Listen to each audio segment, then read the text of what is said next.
এই চ্যানেলের কোনো ভিডিও কোনো তথ্যকে সম্পূর্ণ সঠিক বলে দাবি করে না। ভিডিওতে দেখানো সমস্ত তথ্য বিভিন্ন পৌরাণিক গ্রন্থ ও ইন্টারনেট থেকে গৃহীত, যা মানুষের শিক্ষার জন্য তৈরি করা হয়েছে। এখানে ব্যবহৃত কপিরাইটযুক্ত উপাদান ন্যায্য ব্যবহারের নীতিমালার অধীনে ব্যবহৃত হয়েছে।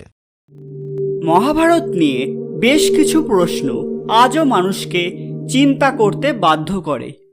এমনই একটি প্রশ্ন হল, দ্রৌপদী আসলে কি কর্ণকে ভালোবাসতেন? শুনতে আজব লাগলেও বেশ কিছু পৌরাণিক তথ্যে উঠে এসেছে এমনই কথা। মহাভারতের দুই এমন চরিত্র যারা বিনা দোষে সারা জীবন কষ্ট ভোগ করেছেন, একজন হলেন মহাবীর কর্ণ এবং অন্যজন হলেন দ্রৌপদী। যে কোনো নারী তার ভবিষ্যতের সঙ্গী সব দিক থেকে পরিপূর্ণ হোক, এমনটাই আশা করে। একইভাবে দ্রৌপদীও চেয়েছিলেন যে তার জীবনসঙ্গী যেন সব রকমের গুণের অধিকারী হয়, অর্থাৎ উপস্থিত বুদ্ধি, দেহ বল, তীরন্দাজিতে দক্ষতা, অপরূপ সৌন্দর্য এবং জ্ঞানী, এই 5 রকম গুণাবলী যার মধ্যে থাকবে তাকেই দ্রৌপদী নিজের স্বামী রূপে মেনে নিতে পারবেন। কিন্তু পাণ্ডবদের মধ্যে এই গুণাবলী ছড়িয়েছিল, অর্থাৎ যুধিষ্ঠির ছিলেন জ্ঞানী, ভীম ছিলেন দেহবলে শ্রেষ্ঠ, অর্জুন ছিলেন তীরন্দাজিতে দক্ষ, নকুল ছিলেন সুশ্রী এবং সহদেব ছিলেন বুদ্ধিমান। অন্যদিকে অঙ্গরাজ কর্ণের মধ্যে এই 5 ধরনের বৈশিষ্ট্যই ছিল। ফলে দ্রৌপদী প্রথম দেখাতেই কর্ণকে ভালোবেসে ফেলেছিলেন। কর্ণও নাকি দ্রৌপদীকে পছন্দ করতেন, কিন্তু তাদের এই সম্পর্ক বেশি দূর এগোয়নি। দ্রৌপদী যখন শুনলেন কর্ণ অধিরথ সারথীর পুত্র, অর্থাৎ শূদ্রের পুত্র, তিনি নিজের ভবিষ্যতের কথা চিন্তা করে কঠোর সিদ্ধান্ত নিতে বাধ্য হলেন। দ্রৌপদীর স্বয়ংবর সভায় বিভিন্ন স্থানে রাজপুত্ররা নিমন্ত্রিত ছিলেন। স্বয়ংবরের নিয়ম ছিল যে নিচে জলের দিকে তাকিয়ে ওপরের ঝুলন্ত মাছের চোখ তীরবিদ্ধ করতে হবে, যেটা কর্ণের জন্য একদমই সহজ ছিল। কিন্তু দ্রৌপদী হঠাৎ বললেন তিনি এক শূদ্র পুত্রের সঙ্গে জীবন কাটাতে চান না, তিনি এক নিচু জাতের পুরুষের পত্নী হতে চান না। এই কথা শুনে কর্ণ চমকে গেলেন। দ্রৌপদীর কাছে তিনি এরকম ব্যবহার কখনোই আশা করেননি।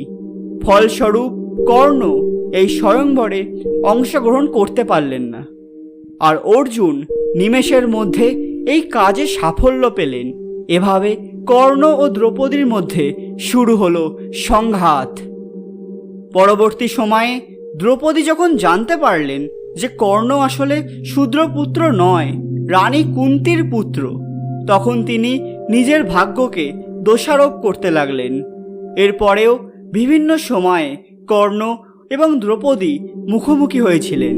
কিছু পৌরাণিক তথ্য অনুযায়ী একবার চেদিরাজ শিশুপাল দ্রৌপদীর সঙ্গে খারাপ কাজ করতে গেলে কর্ণ এসে তাতে বাধা দিয়েছিলেন।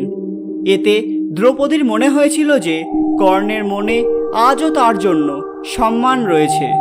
কিন্তু কর্ণ বললেন শুধু দ্রৌপদী নয়, অন্য কোনো স্ত্রী হলেও তিনি তাকেও এভাবেই রক্ষা করতেন। এরপর পঞ্চপাণ্ডব পাশা খেলায় পরাজিত হলে শেষ পর্যন্ত নিজেদের স্ত্রী দ্রৌপদীকে এর ভাগিদার করে তুলেছিলেন।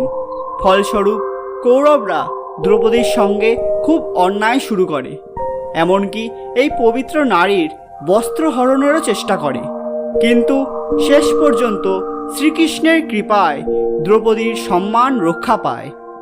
এই সময় রাজসভাতে কর্ণও উপস্থিত ছিলেন, কিন্তু তিনি এই মহাপাপ করতে কৌরবদের বাধা কেন দেননি?